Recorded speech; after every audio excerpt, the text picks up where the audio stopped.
Bonjour à tous et bienvenue sur la chaîne Foot Savoir. Cette vidéo est sponsorisée par Audible, numéro 1 des applications de livres audio et de création audio. Si cela vous intéresse, restez jusqu'à la fin de la vidéo pour en savoir plus. Vous les voyez de plus en plus et c'est bien normal. Sur les réseaux sociaux, de nombreuses photos de raclette surgissent et cela prouve une chose. Les fêtes de fin d'année arrivent. Si le plat revient chaque hiver pour réconforter les petits et les grands, il est quand même important de rappeler quelques règles à suivre pour ne pas souffrir de problèmes par la suite. C'est bien connu, votre coach sportif va vous regarder d'un mauvais œil si vous lui annoncez que vous avez loupé votre entraînement du soir pour aller vous faire une raclette avec vos amis.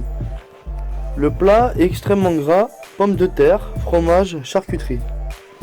Votre système digestif n'est pas préparé à en recevoir autant en si peu de temps. Alors il faudra privilégier les viandes maigres, mais comme du jambon blanc.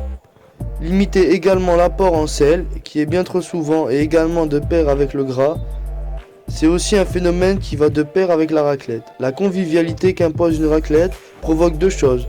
Manger rapidement pour avoir suffisamment dans son assiette et manger trop longtemps. Pour ne pas risquer la crise de foie, évitez l'apport excessif trop rapide. On le sait. Ce n'est pas forcément le premier aliment qui vient à l'esprit quand on évoque une raclette. Le trinôme pommes de terre, fromage et charcuterie doit cependant connaître des limites. Consommer trop de patates d'un coup est également mauvais pour la santé car elles contiennent beaucoup de glucides. Privilégiez parfois de la salade verte, des champignons ou des brocolis.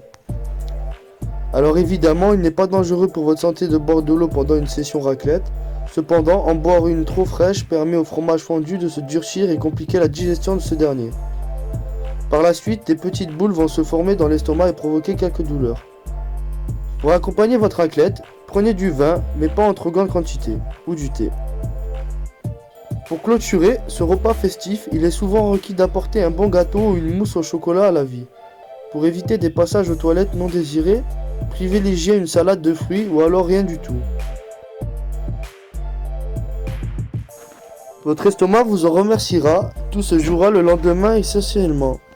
Comme Madame Le Figaro le souligne, il est important pour tout consommateur de raclette de prendre un bon petit déjeuner riche en fibres le lendemain avec des fruits secs, du pain complet ou des céréales muesli. Merci d'avoir visionné cette vidéo jusqu'à la fin.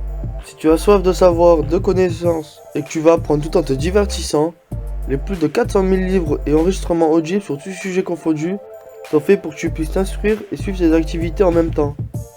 Si tu es intéressé ou que tu veux simplement soutenir notre chaîne, je t'invite à cliquer sur le lien en description et à prendre ta période d'essai gratuite pendant un mois. N'oublie pas de t'abonner à la chaîne et de laisser un like si tu as appris des choses ou que tu as aimé nos explications, ainsi qu'activer la cloche pour être tenu au courant de nos prochaines sorties de vidéos.